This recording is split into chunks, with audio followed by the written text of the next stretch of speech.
3월 첫 주일입니다. 긴 겨울이 지나가고 드디어 봄이 되었습니다. 우리 옆에 있는 분에게 축복합시다. 드디어 봄입니다. 축복합니다. 우리가 이 봄을 3월을 마추라고 합니다. 이 말은 행진한다 그런 뜻입니다. 이 말은 3월은 웅크리고 있던 겨울로부터 벗어나서 행진한다는 그런 의미입니다. 뭔가 이 3월에는 좋은 일이 일어날 것 같고 우리에게 언제나 행복한 날이 있을 것 같습니다. 2월에서 3월로 넘어가는 이 때가 우리의 인생에 참 중요한 때입니다. 제가 봄에 있는 시를 좀 살폈더니 박목월 시인이 쓴 이런 시가 있더라고요. 이런 시, 3월로 건너가는 길목에서. 박목월, 2월에서 3월로 건너가는 바람결에는 상스러운 미나리 냄새가 난다. 2월에서 3월로 넘어가는 길목길에는 오래 잊었던 옛 친구를 만날 것만 같다. 2월에서 3월로 넘어가는 바람 속에는 끊임없이 종소리가 들려오고 겨드랑이에 희고도 끔찍한 날개가 돋을 것만 같다. 그 2월에서 3월 넘어가는 이때는 뭔가 긴 겨울을 지나서 우리 겨드랑이에 날개가 생겨서 창공을 향해서 날고 싶은 마음이 생긴다는 것입니다. 혹시 여러분의 겨드랑이가 간질간질 하십니까? 그렇다면 여러분이 뭔가 이 3월에 날고 싶고 행진하고 싶은 마음을 하나님이 주신 것입니다. 자, 이렇게 우리가 미래를 향해서 3월에 날고 싶고 행진하고 싶을 때 우리가 한 가지 점검할 게 있습니다. 우리는 이 아름다운 계절을 잘 보낼 수 있을까? 잘 준비가 되었나? 얼마 전에도 한 비행기가 별 준비 없이 떴다가 고장이 나가지고서 다시 돌아온 사건도 있었습니다. 가끔 우리 교인들이 그런 얘기를 합니다. 목사님, 제가 우연히 병원에 가서 검진을 받는데 큰 병이 나타났어요. 다행히 초기여서 빨리 치료할 수 있어서 감사해요. 그런 분을 가끔 만납니다. 의사들의 말에 의하면 우리 몸은 다 암세포가 다 있답니다. 근데 문제는 빨리 검진하는 게, 빨리 발견하는 게 수예요. 우리 영적 생활도 어쩌면 우리 속에 어떤 것이 있는가? 우리가 더 잘 달리기 위해서 우리가 어떻게 점검하고 우리 자신을 성찰할 수 있을까? 말하자면 영적 점검은 영적인 조기 진단이다, 이렇게 말할 수가 있어요. 우리 자신을 잘 살펴서 잘 돌봐야, 그래야 우리가 창공도 날고 행진도 하지 않을까. 오늘 주님께서는 우리에게 영적 점검의 필요성에 대해서 말하고 있습니다. 2절을 같이 보겠습니다. 시작. 무릇 내게 있어 과실 맺지 아니하는 가지는 아버지께서 이를 제해버리시고. 예수님은 포도나무 비유를 통하여 우리에게 비유를 하시는데, 포도나무에 많은 열매가 맺기를 원한다면 거기에 있는 잔가지를 쳐줘라. 이 포도나무는 이 나무가 아니고 덩쿨이잖아요. 그러니까 거기에 가지들이 많이 생기는데 보기는 아름답지만, 그럴싸하지만 그 가지가 많을수록 가지에 영양분이 많이 이렇게 분산되기 때문에 열매를 맺지 못하죠. 그렇기 때문에 주님께서는 포도나무 비유를 통하여 거기에 나는 잔가지들을 자주 쳐줘라. 그렇죠? 농부가 요만할 때는 가지를 쳐주잖아요. 전지. 오늘 말씀에 재버리시고, 이건 가지를 친다는 거예요. 어떻게 우리 삶에 잔가지들을 치고 목적에 집중할 수 없을까? 어떻게 우리 삶에 있는 것들을 매일 점검하고 주님을 닮아가는 삶으로 집중할 수 없을까? 제자의 삶에 열매를 맺기 위해서 우리에게 너무나 많은 잡다한 것들이 있는 걸 좀 정리할 수 없을까? 그래서 예수님께 집중할 수 없을까? 오늘 말씀을 통하여 예수님의 제자로 산다는 게 무엇이고, 우리가 우리의 삶에 있는 잔가지들을 어떻게 칠 것인가? 첫 번째로 열매를 맺기 위해서 우리는 잔가지들을 쳐야 합니다. 오늘 말씀의 이 얘기의 주제는 집중입니다. 여러분, 우리가 예수를 믿는다는 것은 예수님께 집중한다는 거예요. 집중한다는 거예요. 그 전에 우리는 이것저것 많이 했죠. 근데 교회를 나오고 예수를 믿으면 뭔가 생활이 단순해지고 집중해야 돼요. 이것저것 다 하면서 신앙생활 다 할 수는 없는 거죠. 포도나무 비유로만 하면 모든 가지들이 다 열매를 맺는 건 아니기 때문에 그저 작은 가지는 막 쳐줘야 되는 거죠. 그래서 구약의 이사야 보면 그런 말씀 나오죠. 이사야서 성경을 보면 읽겠습니다. 시작. 추수하기 전에 꽃이 떨어지고 포도가 맺혀 익어갈 때 내가 낫으로 그 연한 가지를 베며 퍼진 가지를 찍어버려서. 여기 퍼진 가지란 말은 가지가 많이 붙어 있는 거예요. 이게 별로 도움이 안 되는 거예요. 이 가지들을 막 찍어내야 된다는 거죠. 이 말은 우리의 신앙생활에 있어서 한 가지에 집중해야 되는데 그 집중할 분이 누구냐? 예수님이라는 거예요. 오늘 말씀 5절 말씀 보면 그렇게 되어 있습니다. 나는 포도나무에 너희는 가지니 저가 내 안에 내가 너희 안에 있으면 이 사람은 과실을 많이 맺나니 나를 떠나서는 너희가 아무것도 할 수 없습니다. 다 같이 나를 떠나서는, 예수님 떠나서는 우리가 아무것도 할 수 없는 거예요. 그러니까 신앙생활을 잘한다는 것, 믿음이 좋다는 것은 예수님을 집중하고 거기에 목표를 두는 걸 의미하는 거죠. 제가 좋아하는 영성가가 한 분 있는데 영국 사람입니다. 영국의 여성 중에 줄리안이라는 사람이 있는데 이 사람 1392년에 영국의 노르비치에서 태어났어요. 근데 이 여성이 태어날 때는 십자군 시대가 끝나가면서 십자군이 실패했잖아요. 그 유럽 사회의 십자군으로서 많이 십자군 때문에 소란스러웠는데 십자군 운동에 실패하고, 그 다음에 패스트가 만연해가지고 유럽의 3분의 1이 죽고, 그 다음에 백년전쟁이 일어나고, 교황이 아비뇽 유수를 통해서 교황권이 땅에 떨어지고, 그러니까 완전히 교회가 몰락하는 그런 시기에 줄리안이 태어난 거예요. 근데 이 사람이 어떻게 하면 좀 하나님의 교회를 좀 부흥시키고 어떻게 하면 하나님의 영광을 위해 살 수 있을까 하다가 줄리안이라는 교회에 가서 평생 기도하며 살아요. 근데 이 사람이 몇 년 동안 교회에서 기도하는데 한 번은 예수님이 십자가에 달린 예수님이 그 모습으로 나타났어요. 십자가에 달린 예수님이 나타나서 이렇게 물은 거예요. 너는 나로 만족하니? 이렇게 물은 거예요. 이 질문은 전혀 생각지 못한 질문이었어요. 그래서 머뭇거리고 있는 사이에 또 주님이 물으신 거예요. 너는 나 혼자로, 나 하나로 만족하니? 하고 물으시죠. 여러분이 이 질문을 던진다면 여러분 어떻게 대답하시겠어요? 여러분 정말 예수님 하나로 만족하세요? 아니에요, 주님, 저는 할 일이 많아요. 이것저것 참 할 일이 많아요. 그렇게 말하겠어요. 그때 줄리안이 눈물을 흘리며 쓴 시가 이 시예요. 당신으로 저는 족합니다. 당신의 선함을 따라 당신 자신을 저에게 주소서. 저에게는 당신만 있으면 충분합니다. 당신이 아닌 다른 것을 값지다고 생각하고 구하는 것은 옳지 않습니다. 만일 제가 당신 아닌 다른 것들을 구한다면 저는 늘 부족함을 느끼게 될 것입니다. 오직 당신 안에 있을 때 저는 모든 것을 가지고 있는 것입니다. 오직 당신만으로 충분합니다. 이것이 바로 줄리안의 신앙이었어요. 우리 모든 삶의 열매를 맺기 위해서는 예수님으로 충분합니다. 여기에 집중해야 되고요. 그 다음에 나머지 것들은 점점점 가지수를 줄여야 돼요. 가지수를 줄여야 돼요. 우리가 예수 믿는다는 것은 뭐냐면 예수님과 비슷한 수준의 가치들을 여러 개를 병렬시키고 그 중에 하나를 예수님이 택한 게 아니라 예수님을 가운데 놓고 나머지를 저 밑으로 복종시킵니다. 우리의 모든 사업이나 개인적인 구상이나 꿈이나 건강이나 가족이나 그 무엇도 예수님 저 밑으로 놓고서 수직적으로 배치하고 다 그 복종시키는 것, 이것을 신앙이 좋다, 이거 믿음이 좋다는 그런 거예요. 저는 지난주에 칭의와 성화라는 주제를 가지고 조금 얘기했는데, 이 칭의라는 것은 의롭다고 칭해준다 그거죠. 우리가 하나님 앞에 나갈 때 하나님은 의로우시니까 죄인의 모습으로 나갈 수가 없어요. 그래서 우리가 죄인의 모습으로 나갈 수 없으니까 하나님이 예수님의 의를 대신 우리에게 뒤집어 씌워줬어요. 예수님의 의를 빌려준 거예요. 이걸 전가시킨다 그렇게 말합니다. 예수님의 의를 빌려서 하나님께 나갔기 때문에 하나님이 우리를 의롭다고 말하지 않고 의롭다고 인정했다는 거예요. 우리 자신이 의로운 게 아니라 의로우신 예수님 때문에 나왔기 때문에 예수님을 봐서 우리를 의롭다고 인정해 주는 거죠. 이것을 칭의, 구원받는다 그렇게 말합니다. 그런데 우리가 구원을 받으면 생명의 씨가 우리 속에 떨어져요. 그러면 생명의 씨가 자라요. 생명의 씨가 자라요. 그러면 우리가 거룩한 삶을 사는 거예요.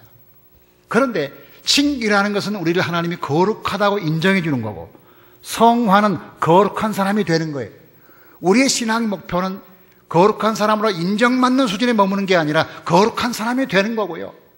그리고 하나님 닮은 사람이 되는 거예요. 그럼 우리가 하나님 닮은 사람이 되기 위해서는 어떻게 하나? 많은 작은 것을 내려놔야 돼. 많은 작은 것을 잘라내야 돼. 많은 가지들을 가서 많은 가지들, 잔가지들을 베어내야 돼요. 그래야 되는 거예요. 그래서 성경에 보면 자기를 성찰하고 자기를 점검하는 것에 대해서 많은 말씀을 하고 있는데 요한계시록 2장을 볼까요? 요한계시록 2장에 보면 주님이 이 에베소 교인들이 첫사랑을 잃었다 이렇게 말하는데 읽겠습니다. 시작. 그러므로 어디서 떨어졌는지를 생각하고 회개하여 처음 행위를 가지라. 만일 그래야지 아니하고 회개하지 아니하면 내가 네게 가서 내 촛대를 그 자리에서 옮기리라. 자, 첫사랑을 잃어버린 에베소 교인이 내가 어디에서 문제가 생겼지? 지금 어디서부터 문제가 생긴 거야? 언제부터 내가 주님을 떠났지 마음으로? 하면서 자기 삶을 역으로 추적해 가서 자기 삶을 점검해보고 확인해보는 거, 이것을 성찰한다 이렇게 말하는 거죠. 고린도후서에 바울도 말했어요. 바울이 뭐라고 말했어요? 너희는 믿음 안에 있는가? 너희는 믿음 안에 있는가? 너희 자신을 시험하고 너희 자신을 확증하라. 나 자신이 믿음의 안에 있는가? 예수님이 내 안에 있는가를 늘 물어보고 시험하라는 거죠. 이것을 자기 점검 혹은 자기 성찰이라고 말할 수가 있어요. 자, 그럼 우리가 두 번째로 어떻게 자기 자신을 성찰할 수 있을까요? 자기를 성찰하는 방법이 무엇일까요?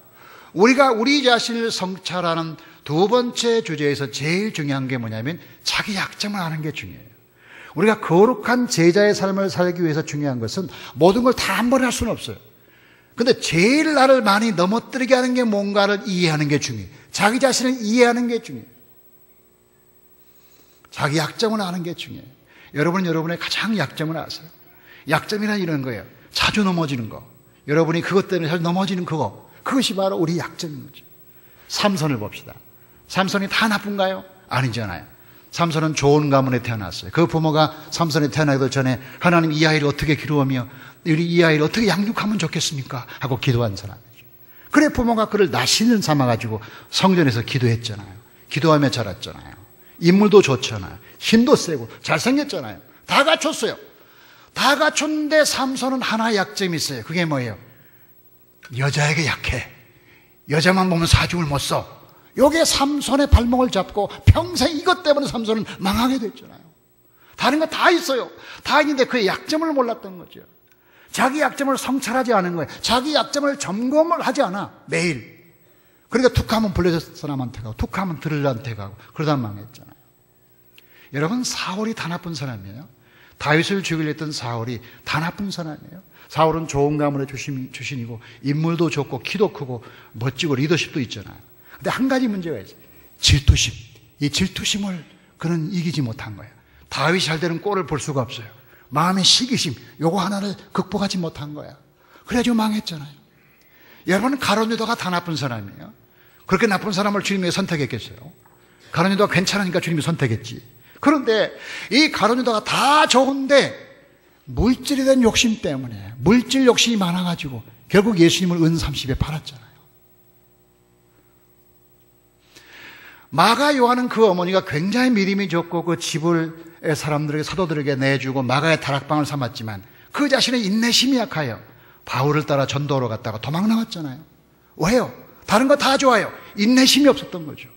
대만한 사람은 세상 유혹에 쉽게 끌리고, 그렇죠. 아나니아와 삽비라는 물질 욕심이 많았고, 뭔가 사람마다 다 한두 가지 약점이 있는데 이 한두 가지 약점을 알고 있나요, 당신들은? 우리는 우리 자신의 약점을 알고 있느냐? 이게 참 중요하다. 그래 4세기 성자 에바그리우스는 인간에게 7가지 약점이 있다. 모든 사람은 이 7가지의 약점이 있는데 이걸 7대 죄라고 불렀어요. 탐식, 음욕, 욕심, 불만감, 분노, 허영심, 교만, 이런 것들이 인간에게 있다는 거죠. 근데 이런 것들이 어떤 사람에게는 이게 많고 어떤 사람은 이게 많고. 자, 탐식이 뭐예요?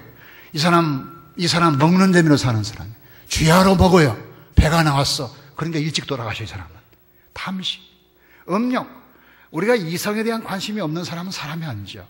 근데 문제는 뭐냐면 이성에 대한 욕망이 있다는 게 문제 아니겠어요? 욕망이. 내가 좀 이성에 대한 욕망이 강하다. 그 사실이 부끄러운 건 아니에요. 그런데 그 사실을 점검하고 확인하고 성찰하지 못한 게 문제라는 거예요. 내가 이성에 약하다. 그럼 늘 조심해야 하는데 약한 걸 모르고 있어요. 그럼 망하는 거죠. 망하는 거죠. 욕심. 여러분, 이 야곱이 얼마나 욕심이 많아요. 욕심 팥죽으로 장자의 명부를 다 사고 욕심 많잖아요. 하나님이 안 도왔으면 큰일 날 뻔했어요. 사람에게 다 욕심 있지만 나 욕심 많은 사람이구나. 그럼 자기 욕심을 자제해야죠. 욕심 많은 사람은 백화점도 가면 안 돼요. 백화점 가면 시험 들어요. 그거 다 사고 싶어서 못 견디는 거예요. 그래가지고 백화점 들어가고 나올 때는 슬픈 얼굴 나오잖아요. 그거 다 못 가지고 오니까. 욕심 때문에 그런 거예요. 어떤 사람이 7가지 죄를 3G로 표현하기로 했어요. 3G. 영어로 말한 G로 시작하는 단어, 3G. 첫 번째가 뭐예요? 골드. 돈입니다. 사람이 돈에 약한 사람이 있어요. 이 돈에 약한 사람과 만나면 늘 돕니다. 돌아요. 그 사람 만나면 돌아. 돈 때문에 돌아요. 돈에 약한 사람 만나면요, 손해봅니다, 여러분. 예. 그리고 돈에 약한 사람은 교회 재정부에 오면 안 돼요. 재정부에 오면 안 돼요. 그리고 웬만하면 교회에서 돈 노래하지 마세요.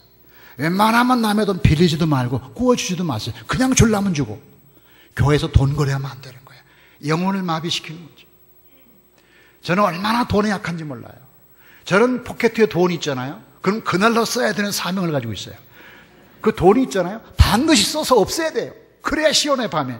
이게 돈이 남아있으면 내가 이거 안 썼지? 그런단 말이죠. 그래서 제가 요즘 하는 일이 뭐예요? 주머니에 돈이 없잖아요.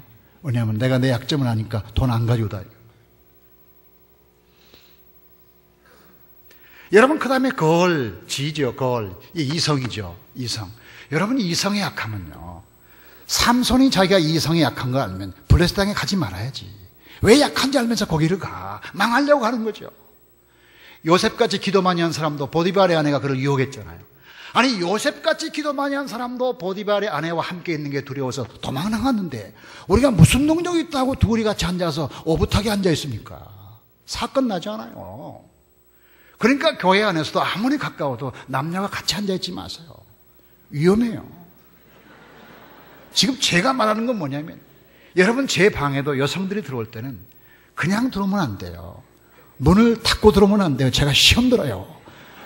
그러니까 여러분, 반드시 제 방에 들어올 때는 문을 열고 들어오시고요. 만약에 문을 열고 안 들어오신 분, 제가 소리칠 거예요. 사탄아 물러가라, 그럴 거예요. 갑자기 사탄 되지 말고. 왜냐하면 저도 약하잖아요. 약해요. 여러분, 마지막에 그로리가 뭐예요? 명예욕이잖아요. 명예. 특별히 남자의 경우에 40대, 50대 나이가 먹으면 명예욕이 많이 커져요. 그래가지고 막 감투 쓰고 싶고 사람들 위에 올라가고 싶고 그러는 거 있잖아요. 저에게 요즘 그렇게 말하는 사람이 많아요. 아니, 대한식교회 담임 목사가 왜 노회장도 안 하고 총회장 안 하냐고 그렇게 유혹하는 사람이 많아요. 여러분, 큰 교회 하면서 안 해보는 것도 멋지잖아요. 왜 큰 교회 하니까 총회장 해야 돼요? 그게 어디 있어요? 안 하는 사람도 있어야지. 그렇잖아요. 지방에 있는 어떤 목사님이 총회장을 3번 나갔어요. 3번 만에 당선됐어요. 그래 총회장으로 이제 일을 하는데, 총회장으로 일하면서 몇 달 만에 교회를 사임했어요. 알아보니까요, 너무 그분이 총회장 선거에 나가가지고 3번이나 3년씩이나 열심히 뛰어다니면서 지방에서 서울 올라갔다 하는 바람에 교회가 부흥하는지 교회가 어떻게 되는지 상관 않고 다니니까 교인들이 이제 더 이상 안 되겠다 해서 목사님을 불신임해가지고 아주 미안한 말이지만 쫓겨났더라고요. 왜 그래요? 명예욕 때문에. 그 잘난 명예욕 때문에 이 교회를 망치는 거야. 저는 정말 이 돈에 약하지요. 여자에 약하지요. 그 다음에 또 그로리 명예욕도 강하죠.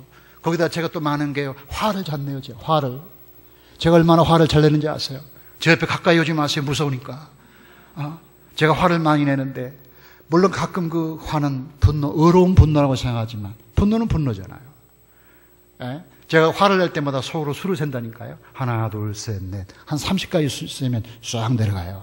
어떤 분은 화가 날 때는 주기도문을 외워라, 그런 사람이 있더라고요. 저는 거기다가 또 뭐예요? 자기를 많이 드러내는데 익숙한 사람이에요. 자기를 많이 드러내요, 저는. 그 의로운 척을 많이 하는 거야.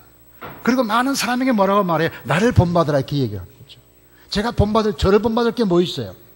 근데 저를 본받으라고 많이 제가 얘기하잖아요. 교만의 소치죠. 여러분이 제 얼굴 보면 굉장히 겸손하고 부드럽고 온유하잖아요. 아닌 것 같아. 그래서 저는 제가 얼마나 교만한지를 잘 알아요. 저희 집사람은 조금 더 잘 알아요. 하나님은 다 알아요. 얼마나 교만한지 몰라요. 자, 그러면 내가 이런 부분이 약하고 저런 부분이 약하다는 걸 아는 거하고 모르는 거하고 얼마나 큰 차이가 있겠어요.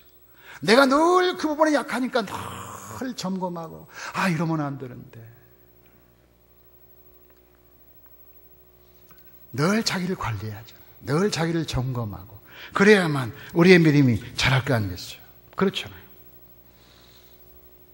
자, 그래도 중요한 건 뭐냐면 우리가 넘어지는 바로 거기가 전환점이라는 거예요. 우리가 넘어진 자리가 전환. 우리 영적 생활에 제일 중요한 것은 뭐냐면 우리가 늘 넘어질 수 있으나 넘어지는 게 기회가 될 수 있다는 거예요. 자, 우리가 거룩한 삶을 살기 위해서 애를 쓰지만 그렇게 안 될 때가 많잖아요. 그러면 안 되는 것이 망하는 것이냐? 거꾸로는 아니라는 거죠.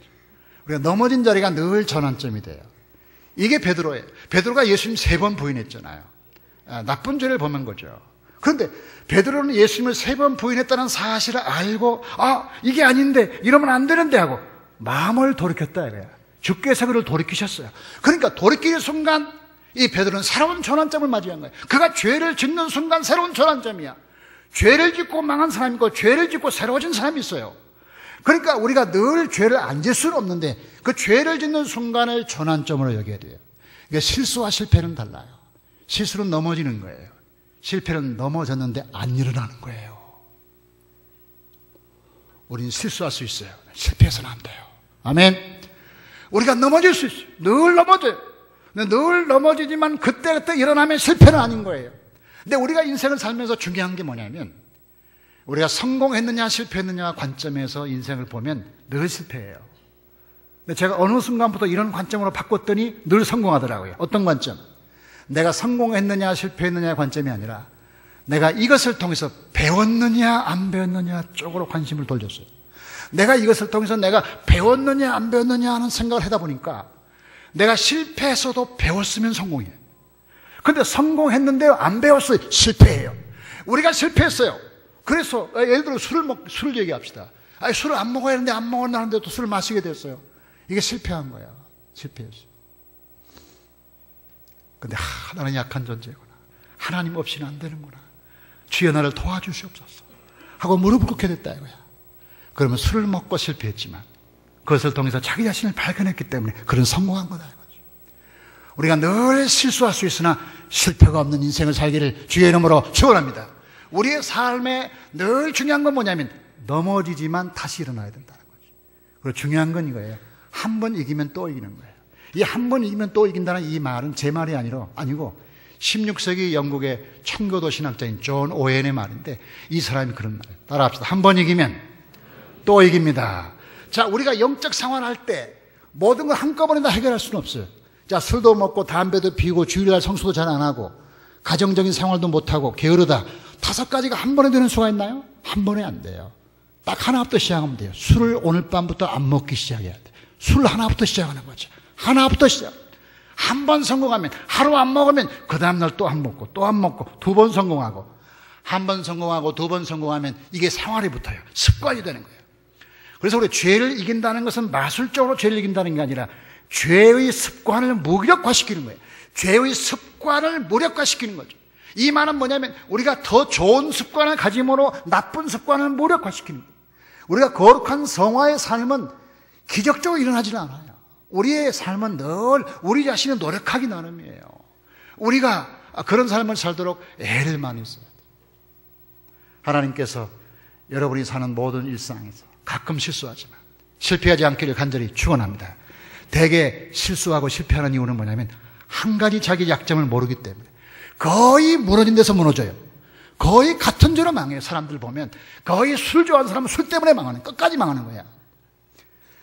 욕심 많은 사람은 욕심 때문에 마지막에 망해. 그거를 중간에 점검하고 자기 성찰을 했더라면 안 할 뻔했는데 그거를 계속하는 거예요.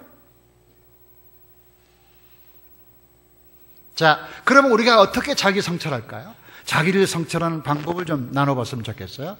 자, 우리가 우리 자신을 성찰하는 방법 첫째로 멘토가 있어야 돼요. 여러분, 우리 자신이 우리 자신을 더 개발하고 업그레이드 시키기 위해서는 자기 힘으로 안 될 때가 많아요. 그래서 우리는 좋은 스승이 필요해요. 좋은 스승. 이 좋은 스승을 멘토라고 부르지 않습니까? 옛날에 그리스 왕이 전쟁을 나가면서 자기 아들을 어떤 신하에게 맡기면서 내 전쟁 나가는 동안에 이 아들을 잘 좀 봐달라고 그러고 갔다 그러잖아요. 전쟁 갔다 와서 보니까 그 신하가 자기 아들을 잘 가르치고 도왔어요. 근데 그 사람 이름이 멘토였다는 거예요. 그때부터 멘토란 말이 나온 거예요. 멘토는 실제 이름입니다. 그러니까 남을 잘 돌봐서 그 사람을 좋은 사람을 만들어주는 것, 이게 멘토인데, 우리가 신앙생활하면서 늘 자기를 성찰하고 자기를 점검하기 위해서는 스스로 안 되더라고요. 잘 안 돼요. 그러니까 좋은 스승이 필요해요. 좋은 스승이. 저에게도 이런 좋은 스승이 있어요. 그 목사님인데, 목사님이 늘 전화해서, 목사님 제가 이런 상황이고 이렇게 힘들고 이런 어려움이 있습니다, 어떻게 하면 좋을까요? 하고 얘기하면 그분의 오랜 경험과 지혜로 저에게 조언을 해주는 거죠. 가끔 나무라기도 해요. 그러면 안 되는데 왜 그렇게 했냐고 그러기도 해요. 그러나 대부분의 경우는 격려하면서 저 자신이 올바른 사람 되도록 도와주는 사람, 이게 멘토. 그래서 멘토를 향하여 우리가 가질 자세는 뭐냐면 솔직하고 정직할 것, 자기 자신을 있는 그대로 드러낼 것, 숨기면 안 돼요. 숨기면 좋지 않는 해답이 나와요. 있는 그대로 다 얘기하면 그분이 또 자기 경험을 통해서 조언해 주잖아요. 그렇잖아요. 여러분 멘토를 가지고 있어요. 여러분 담임 목사님이 여러분의 멘토일 수 있고, 이 교회 권사님이 멘토일 수 있고, 목자가 멘토일 수 있고, 시골 학교 교장선생님이 멘토일 수 있고, 멘토는 많아요. 여러분이 배우려고 마음먹으면 다 여러분의 스승이에요. 겸손한 마음으로 여러분을 성찰하기 위해서 늘 좋은 멘토를 가지면 좋겠어요. 근데 멘토와 비슷한 말이 있는데 이거예요. 멘토와 비슷한 건 롤모델이라는 게 있어요. 롤모델. 롤모델은 내가 닮고 싶은 사람이에요.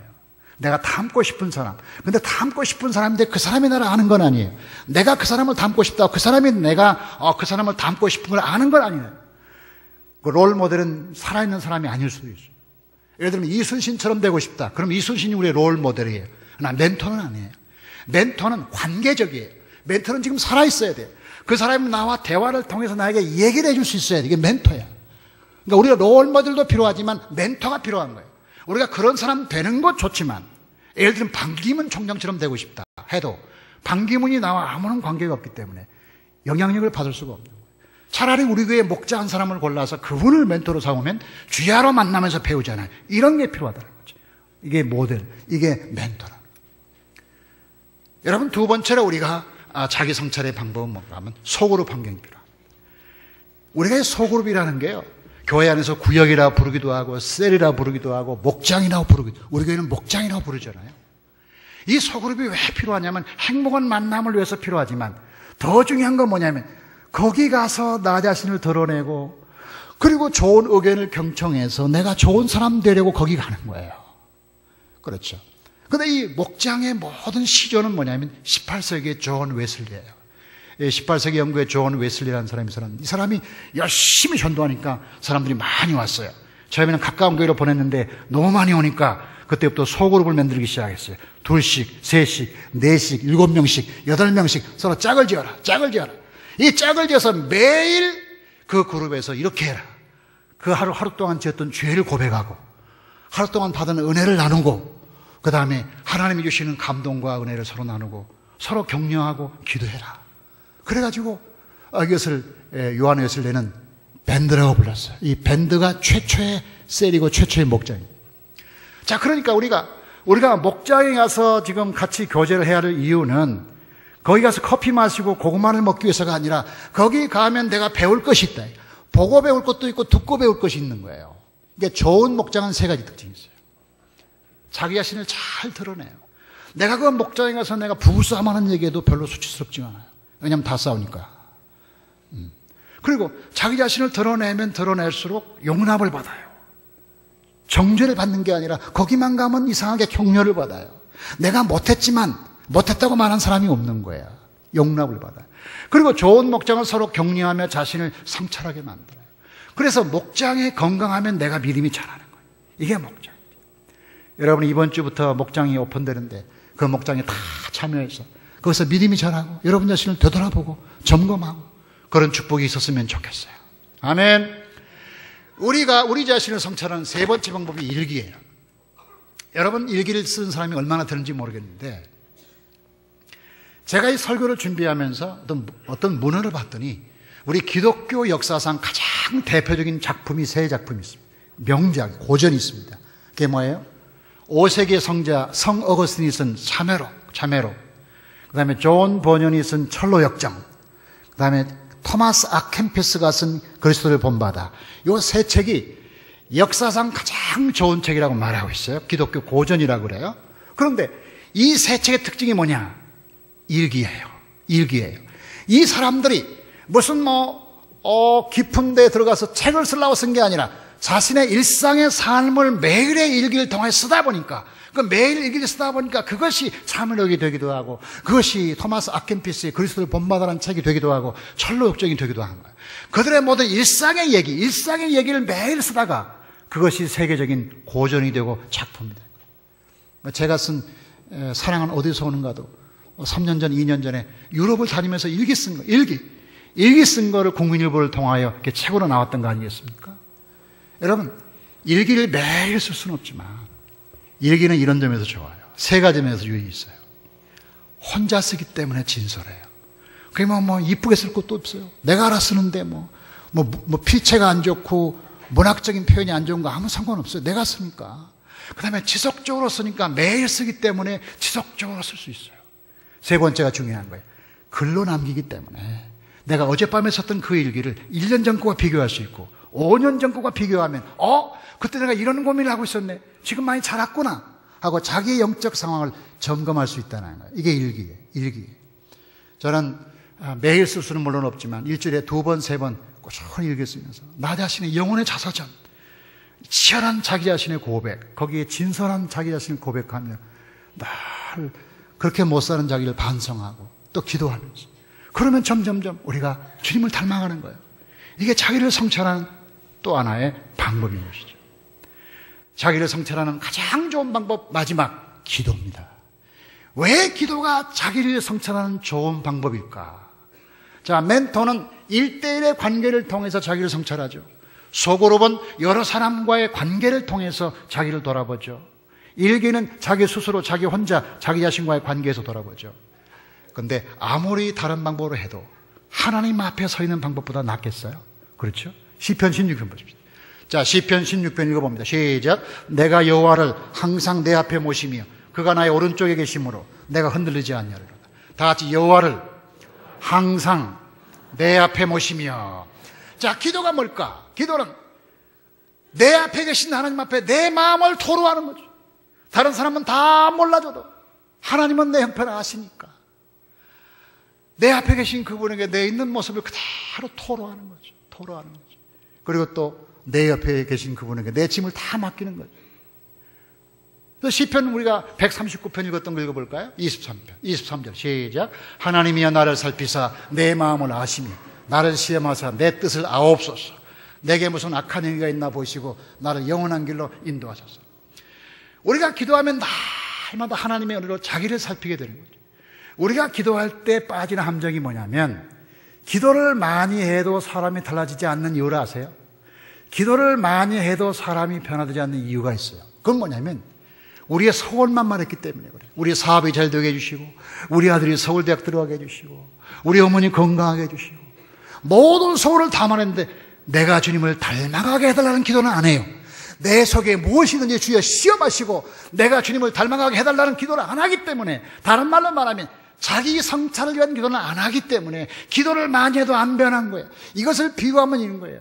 자동차를 몰고 세차장을 해봐요. 세차장이가 뭐냐, 세차장소로 들어가면 막 물이 확 해가지고 자동차를 막 물을 뿌리잖아요.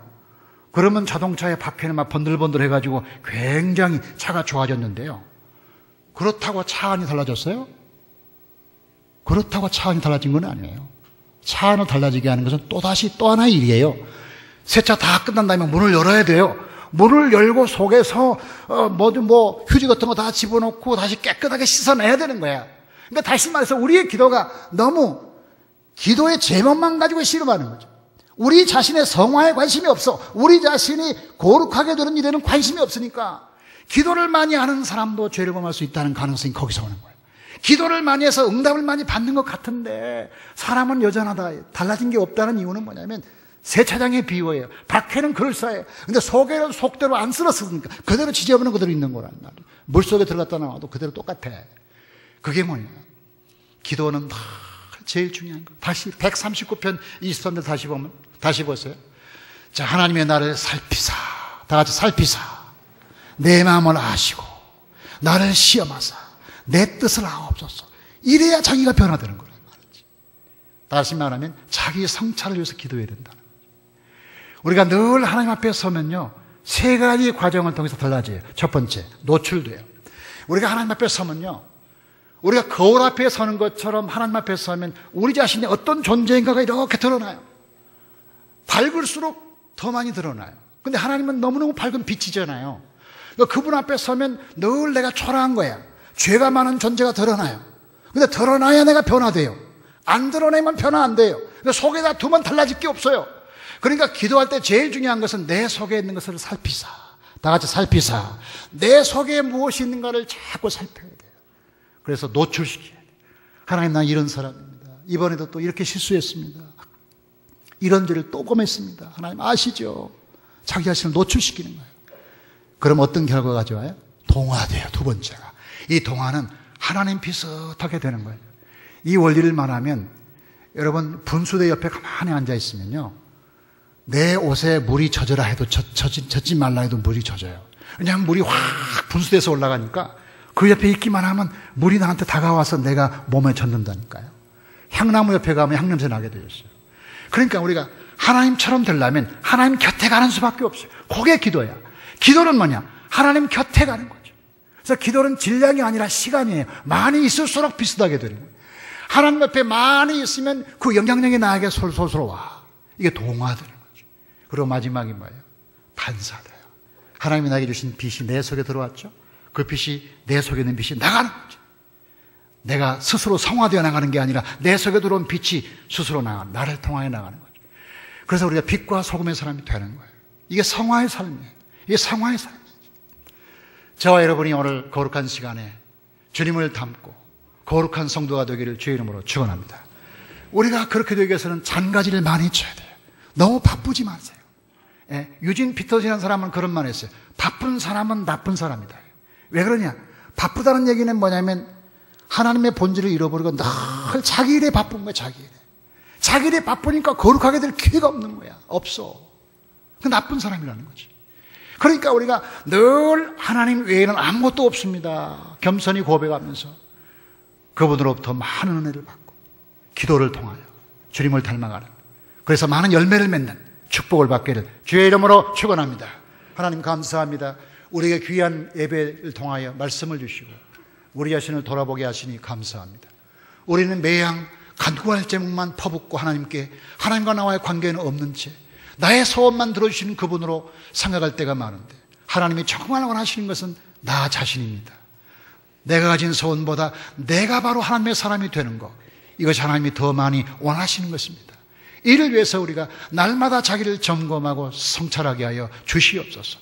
하나님 앞에 내가 어떤 존재인지를 날마다 살피게 하시고, 날마다 시험하게 하시고, 날마다 바라보게 하시고, 날마다 거룩하게 하여 주시옵소서.